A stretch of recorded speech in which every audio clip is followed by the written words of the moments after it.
Olá pessoal, a aula de hoje é sobre microbiologia, né? Quando a gente fala em microbiologia, o que vem na cabeça de vocês? Microbiologia seria uma especialidade biomédica que vai estudar a vida dos micro-organismos. De vida e micro vem de micro-organismos, né? Então, vai se dedicar ao estudo dos micro-organismos patogênicos responsáveis pelas doenças infecciosas. E dentro desses micro-organismos, a gente pode dividir em três grandes grupos, né? Em três grandes subgrupos, na verdade. Seria a bacteriologia, que seria o estudo das bactérias, a virologia, que seria o estudo dos vírus, e a micologia, que é o estudo dos fungos, porque também tem fungos patogênicos, né? Fungos que provocam doenças. Então, esses três subgrupos aqui englobam, né, a microbiologia, ok? Então, a gente tem que entender o quê? Como que é a estrutura dessa célula, desses micro-organismos, né? E como que é o mecanismo de funcionamento de cada um. Então, no geral, as células são divididas em três partes básicas, né? Que a gente já viu lá em biologia celular, né? Que seria a parte da membrana plasmática, o citoplasma e o material genético. Aí tem uma diferença, né? Onde nós temos os grupos dos eucariontes, né, e dos procariontes. Os eucariontes, eles apresentam o quê? Uma membrana chamada carioteca em volta do núcleo, delimitando todo o material genético ali. Então, essa membranazinha chama carioteca. E isso caracteriza os eucariontes. Já os procariontes, eles não têm essa membrana delimitando o núcleo, eles não têm carioteca, tá? Então, a gente vai ser até agora a estrutura dos procariontes, tá bom? Então aqui eu coloquei um desenhozinho esquemático de uma bactéria, tá? Nem todas apresentam flagelo, mas vamos lá, parte a parte, né? Então, a primeira grande característica dos procariontes é o quê? A ausência de carioteca, né? A ausência daquela membrana nuclear. Segundo ponto, a ausência de algumas organelas membranosas, como retículo endoplasmático liso, retículo endoplasmático rugoso, lisossomos. E o outro detalhe é que eles apresentam apenas um filamento de DNA circular, tá bom? Eles podem ter algumas formas, né, alguns formatos, na forma de espirilos, né, que são seres alongados helicoidais, na forma de cocos, que são como se fossem bolinhas, né, que são morfologia esférica, os bacilos, que são levemente alongados, e os vibriões, que eles são dobrados no formato de formando tipo um arcozinho ou uma vírgulazinha. Eu trouxe mais figura, a gente vai ver aqui um pouco mais à frente, tá bom? Então aqui para vocês verem, né? Aqui o nucleóide, tá? Aqui o material genético, aqui no caso de DNA, tá bom? Solto aqui no citoplasma, tá? Os ribossomos, né? Uma cápsula envolvendo aqui. E externamente aqui a membrana, a parede celular, tá bom? E aqui o flagelo. E aqui são as fibras, que a gente vai ver também mais pra frente. Então vamos lá. Quais são então as três partes que compõem a célula bacteriana? Primeiramente, as estruturas externas da parede celular, que seria a cápsula, o flagelo e as fibras, né? Que a gente viu ali e também tem mais à frente alguns exemplos para vocês. A parede celular, que daí vai ter a diferença entre as gram-positivas e as gram-negativas, e estruturas internas, a parede celular, que seria o quê? A membrana plasmática, a região do núcleo, né? A região nuclear e estruturas citoplasmáticas. Então vamos lá, parte a parte. O citoplasma. No citoplasma das bactérias, tá? A gente vê o quê? A ausência de organelas membranosas, então eles não têm organelas formadas por membranas, tá bom? Tem presença de ribossomos, só que os ribossomos eles são menores do que das células eucarióticas, tá bom? E os ribossomos, eles são presentes em grande quantidade e são menores do que aqueles encontrados, né, nas células eucarióticas. Podem ter alguns grânulos de reserva, que vai variar, tá? De natureza química. Mas pode ter, não é uma regra, tá? Bem, fora o citoplasma a gente tem o quê? Tem o nucleóide, tá? Que seria o quê? O material genético, tá bom? Lembrando que ele não tem carioteca, tá? Então ele fica ali concentrado ali na região, chamada de nucleóide, porém sem membrana nuclear, tá bom? Então o quê? Tem um único cromossomo, tá bom? Sendo ele circular, duplo filamento, né? É formado por um duplo filamento de DNA, ou RNA no caso, e encontrado na região do nucleóide, tá bom? Fora este cromossomo aqui, pode ter o quê? Pode ter plasmídio. Nem todas as bactérias têm plasmídio, mas várias outras têm, tá bom? O que são plasmídios, professora? São DNA menores, né? São pequenas moléculas de DNA, são circulares, são extracromossomais, ou seja, são fora do cromossomo, tá bom? E são mais encontrados em bactérias gram-negativas. Como eu falei, eles não são essenciais, não tem em todas as bactérias, não é um fato relevante, assim, não é um fato essencial para que ela sobreviva. Mas quando ele está presente, ele fornece o quê? Uma vantagem seletiva para aquela bactéria, porque ela se torna mais resistente à ação dos antibióticos, tá bom? E também ele pode estar facilitando também a síntese de nutrientes por essa célula bacteriana, tá? Então aqui eu coloquei novamente outro desenho esquemático aqui, tá? De uma bactéria. Esses pelinhos que vocês estão vendo aqui, ó, são chamadas de fímbrias, tá? O que são as fímbrias? São como se fossem pequenos pelos mesmo, tá? Que vai ter a função o quê? De auxiliar a fixação dessas bactérias. Auxiliar a fixação aonde, professora? Bem, se uma bactéria patogênica, ela tem o quê? Que ela tem que parasitar uma célula, né, do hospedeiro. Então, essas fibras vai facilitar o quê? Elas se fixarem na membrana do hospedeiro, da célula hospedeira, tá bom? São estruturas formadas por uma proteína chamada pilina, tá bom? E se assemelha a pequenos pelos. São encontradas principalmente nas bactérias gram-negativas, novamente, tá? A cápsula, pessoal, é esse envoltório aqui laranjadinho que está aqui no nosso desenho esquemático, tá? Qual seria a função da cápsula? Ela é uma camada que vai recobrir a parede celular, tá? Formada por polissacarídeos, normalmente, mas também pode ter proteínas nessa cápsula, tá bom? E é uma estrutura que mantém a célula bacteriana o quê? Resistente à fagocitose. Então, vamos considerar que seja uma vantagem, tá? Porque se a célula bacteriana ela se torna mais resistente à fagocitose, né? A mais chance dela conseguir o objetivo dela, né? Que é de parasitar a célula, tá bom? E aqui, essa estrutura aqui é o flagelo, tá? São estruturas locomotoras formadas principalmente por uma proteína chamada flagelina, tá? E bactérias que não têm flagelo são chamadas de atríquias, tá? Mas a gente não vai se ater nessas denominações, mas vocês têm que saber, tá? As estruturas e a função de cada uma, tá bom? Isso é importante. Bem, então, fora isso, a gente tem o quê? A membrana plasmática, a membrana celular, né? Então, ela também é formada por duas camadas de fosfolipídios, também tem proteínas inseridas nela, tá? Mas a diferença é o quê? Dos eucariotos. Que aqui, nos procariotos, eles não contêm o quê? Esteróis, não tem aquelas moléculazinhas de colesterol, né? Como os eucariotos têm. Então, isso vai permitir o quê? Uma estrutura mais fluida, tá? E permite a mobilidade de proteínas nessa membrana plasmática, tá? Então aqui novamente, né? Novamente aqui as fímbrias, tá? A cápsula, essa estrutura rosadinha aqui, o nucleoide, tá? Que é essa partezinha aqui concentrada aqui de material genético. Aqui vocês vão receber esses slides, vocês vão poder ver com mais detalhes, tá? Mas isso aqui tudo formando a parede celular, tá? Aqui mais internamente a membrana citoplasmática, esse begezinho aqui, tá bom? E aqui novamente, né? O flagelo, tá bom? Ribossomos são esses pequenos pontinhos aqui, soltos no citoplasma, tá? Esse pílus aqui a gente não vai estar vendo, mas esse pílus aqui é só uma estrutura para auxiliar na reprodução. Então, vamos lá. A maioria das células bacterianas, elas apresentam o quê? Parede celular, tá? Então, essa parede celular, a gente viu que ela fica localizada mais externamente à membrana plasmática e ela é formada por peptídeo glicano ou por mureína. A função da parede é o quê? Garantir proteção à célula e também dar forma, né? Formato para essa célula. A gente vai ver agora com mais detalhes a questão da parede celular, porque isso também é importante, tá bom? Então, a função, né? Fornecer rigidez, fornecer proteção osmótica, né? Ou seja, variação de concentração em algum meio que essa bactéria se encontrar, a parede celular vai permitir proteção, tá bom? Além de proteção mecânica. Então, tem diferenças na parede celular que a gente pode dividir as bactérias em gram-positivas ou gram-negativas, tá bom? Nesse desenho esquemático aqui vocês podem ver, tá? Aqui no caso da gram-positiva, tem a membrana plasmática aqui em azul e essa camada, olha, mais espessa de peptídeo glicano, tá? É a primeira diferença. No caso da gram-negativa, tem aqui a membrana, ó, uma camada mais fina de peptídeo glicano, tá? Fora isso tem um periplasma, que é uma substância que preenche esse espaço aqui. E fora isso, né, tem uma membrana externa, tá?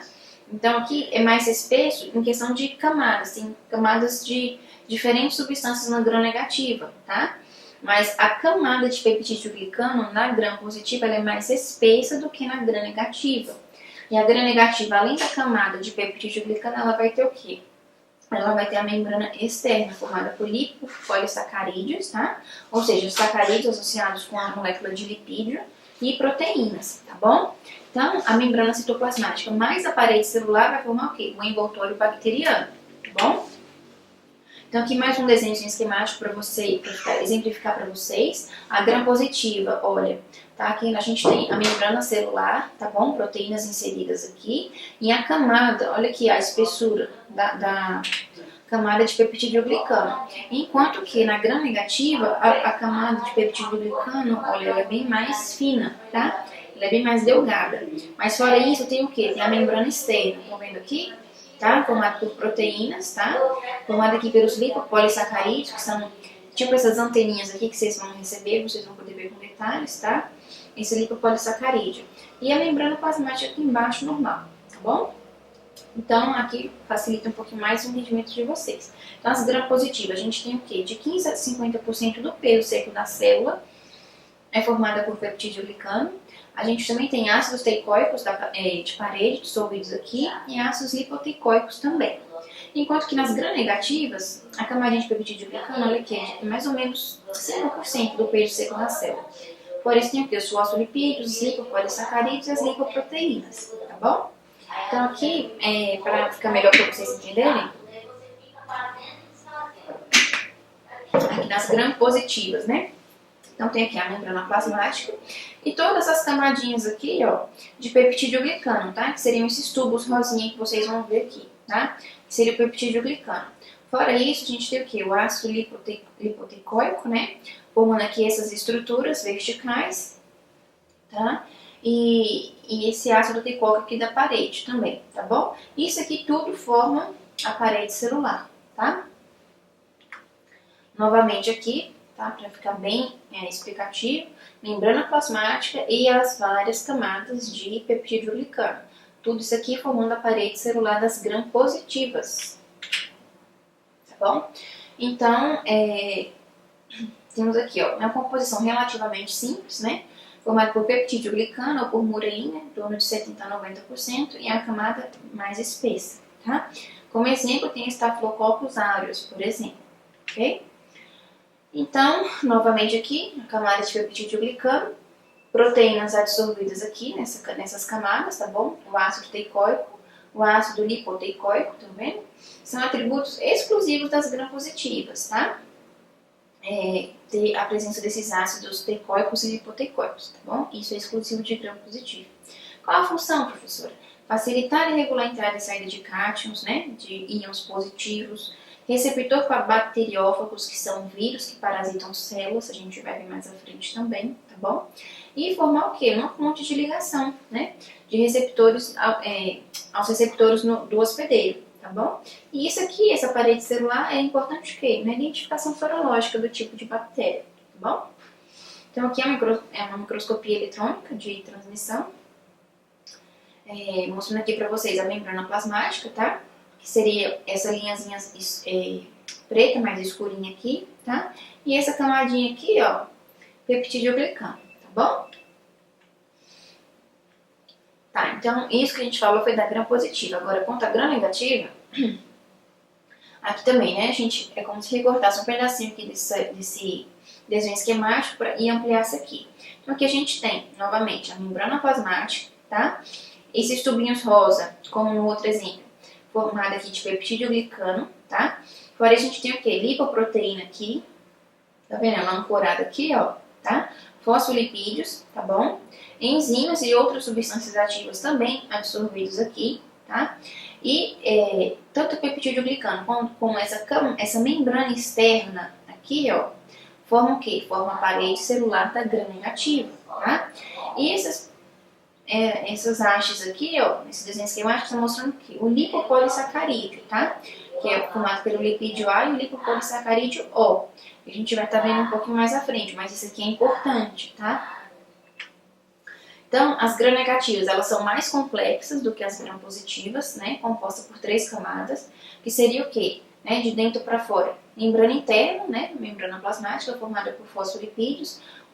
O periplasma, né? Formado por peptidoglicano. E a membrana externa formado o quê? Por lipopolissacarídeo, ou apenas LPS, tá?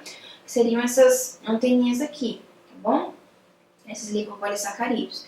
E nesse desenho aqui é só mostrando para vocês algumas proteínas aqui, transmembrana, tá bom? Então aqui, membrana interna, periplasma, formada aqui pelo peptídeo glicano, né, mais fininho, e essa espessa camada aqui de membrana, formando a membrana externa, tá? Então, esse LPS, né, que é o lipopolissacarídeo, ele também pode ser chamado de endotoxina, tá? A relevância clínica é o quê? Porque esse LPS ele é tóxico, tá? É uma substância pirogênica, né? Provoca febre, tá?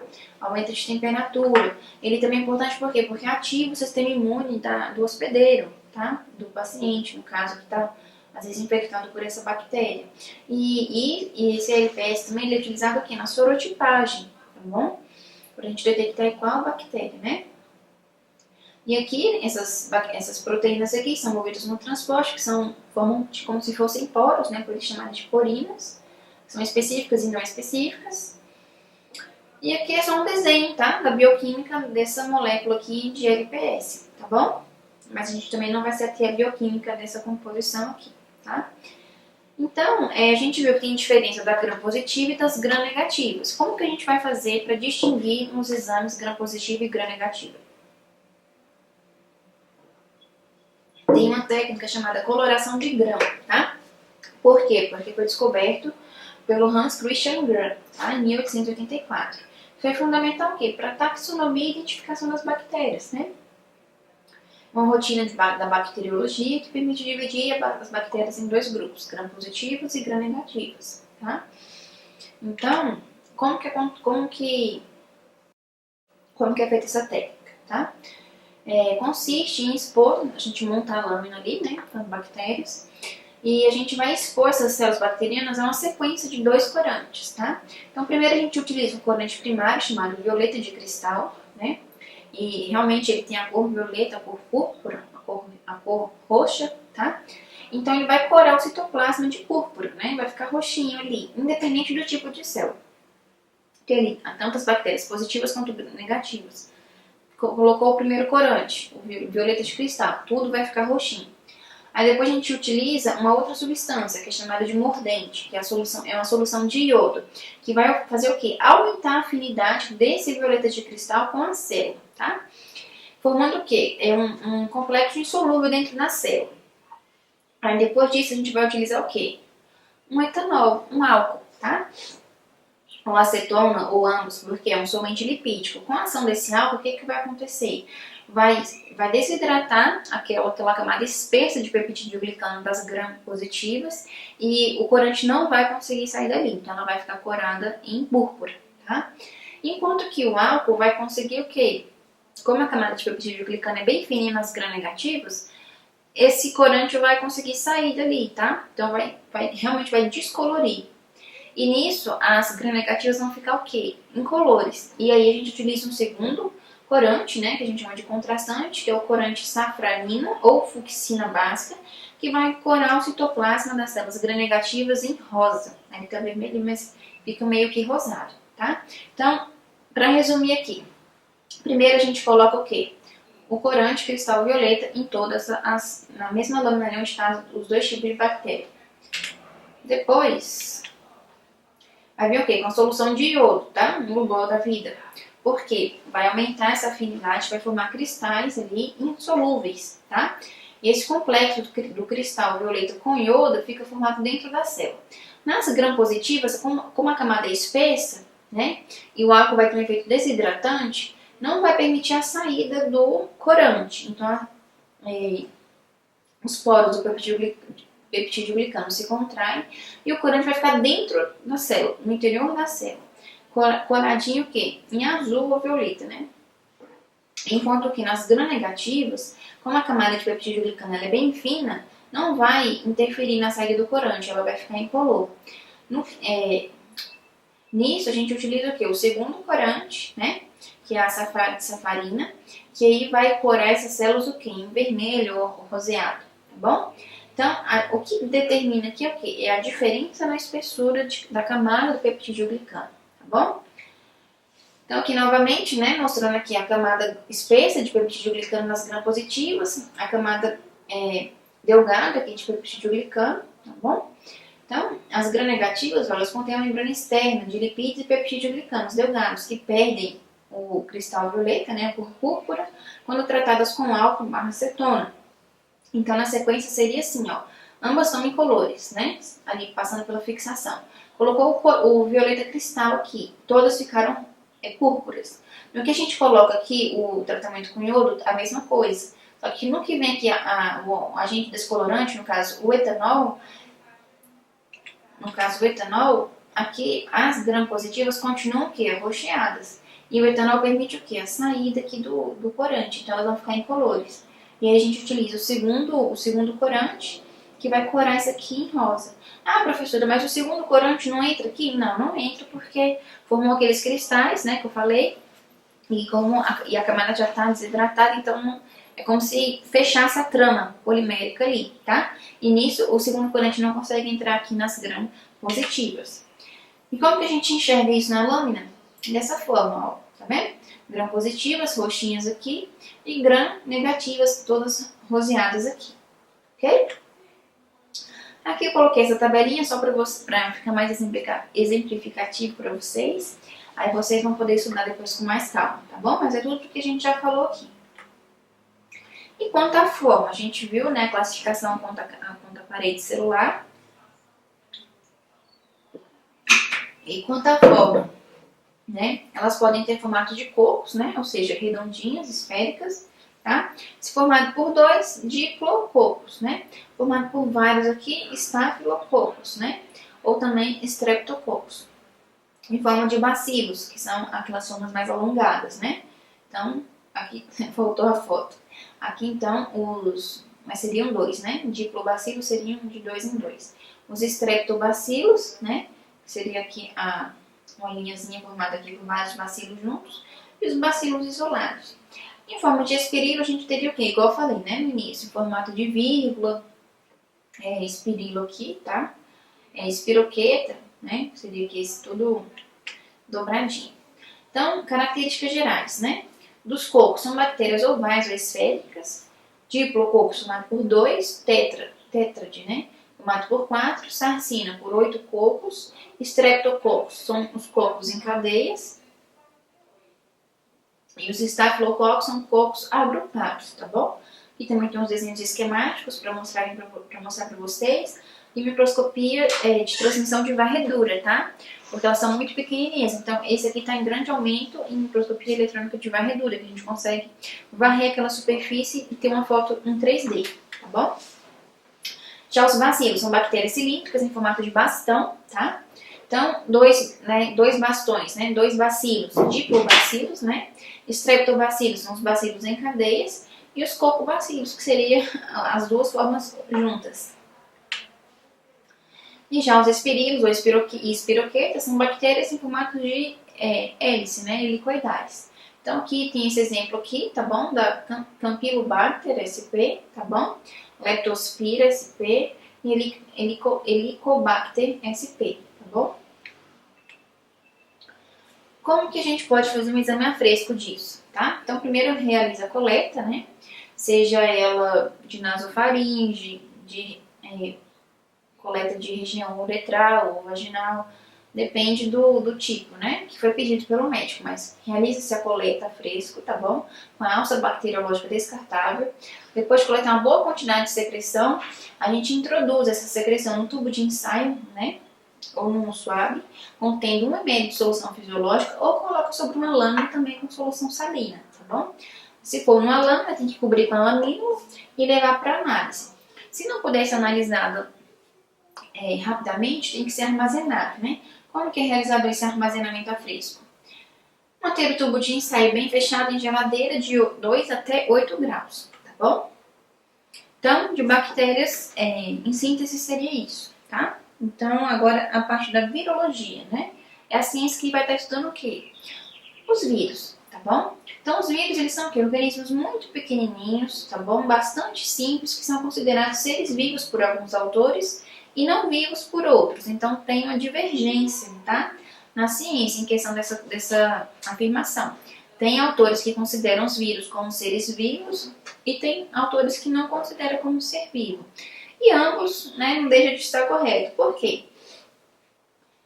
Os que não consideram ser vivo, né? Porque são amparados em quê? Na lei o quê? Que eles não possuem metabolismo próprio e não apresentam nenhum organelo, tá? Então eles são totalmente dependentes da célula hospedeira. Por isso que alguns autores falam que eles não são seres vivos. Já os que defendem a tese de que eles são ser vivo, por quê? Estão amparados aonde? Porque eles falam que eles podem se duplicar, tá? E apresentam variabilidade genética, né? Presença de moléculas, de moléculas como proteínas, lipídios, carboidratos. Então eles se ancoram aqui e falam que eles são seres vivos, tá? Então aqui a gente não vai tomar partido, mas é considerado assim, tá bom?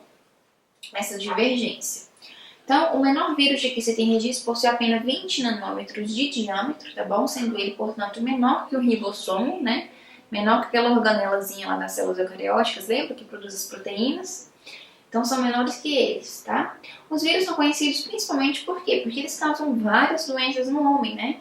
E são parasitas intracelulares obrigatórios, ou seja, eles têm que parasitar a célula, tá? Obrigatoriamente. Então, como é que é a estrutura dos vírus?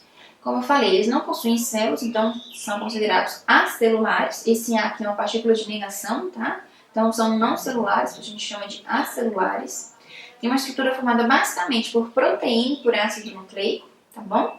A proteína aqui, ela forma o quê? Forma um envoltório, tá? Então, tem o material genético aqui dentro, que pode ser DNA ou RNA, tá bom? E em volta tem uma estrutura chamada de capsídeo. Esse capsídeo é uma estrutura proteica, tá bom? Que é formado por vários capsúmeros, que pode ser utilizado para classificar esses vírus, tá bom? De acordo com a simetria viral, de acordo com a simetria, né, o formato, a forma desse capsídeo, a gente pode classificar esses vírus em icosaédricos, helicoidais ou complexos, tá bom? A gente vai mostrar mais à frente para vocês. Então, aqui seria o desenho esquemático de um vírus, tá? Aqui tem o material genético, aqui no caso o DNA, tá bom? Aqui a gente tem o capsídeo, tá? Formado por proteína. E aqui tem um envelope, nem todos os vírus são envelopados, a gente já vai falar disso, tá bom? E aqui algumas glicoproteínas absorvidas aqui nessa superfície. Então vamos lá, falar primeiro do capsídeo, que é isso aqui, tá? Porque tem vírus que só tem isso daqui, e tem outros que tem esse envelope, tá? Então vai variar um pouquinho. Então esse capsídeo é o quê? A função dele é proteger o material genético, é como se fosse ali uma membrana em volta do núcleo. Lembrando que isso não é uma membrana, tá, pessoal? É formado por proteína. Então a função é o quê? Proteger o material genético, tá? Os vírus normalmente é o quê? Apresentam o quê? Um único tipo, né? DNA ou RNA. Mas tem alguns vírus que têm os dois tipos, né? Como exemplo aqui o citomegalovírus, por exemplo, apresenta DNA e RNA, tá? Diferente da maioria dos seres vivos, o genoma dos vírus ele é bastante diferenciado. Existem organismos com DNA dupla fita, fita simples, RNA dupla fita, RNA fita simples, tá? Tinha essa variação. Independente do tipo de material genético observado, o genoma ele é organizado geralmente na forma de uma única molécula, linear ou circular, tá? O envelope, né, que seria essa capinha aqui. Alguns vírus apresentam esse envelope porque ele é um pedaço de membrana, pessoal, que vem da célula que ele parasitou, tá? No que a célula sofre a lise, sofre a ruptura, para poder liberar esses vírus ali para o ambiente, né, para o corpo do hospedeiro, pode ir pedaços de membrana da célula do hospedeiro. E essa membrana o vírus utiliza para formar o seu envelope, tá bom? Deixa eu ver se eu falei tudo. Isso, tá. E os vírus que apresentam esse envelope são chamados de envelopados, ok? Então, resumo da ópera seria o quê?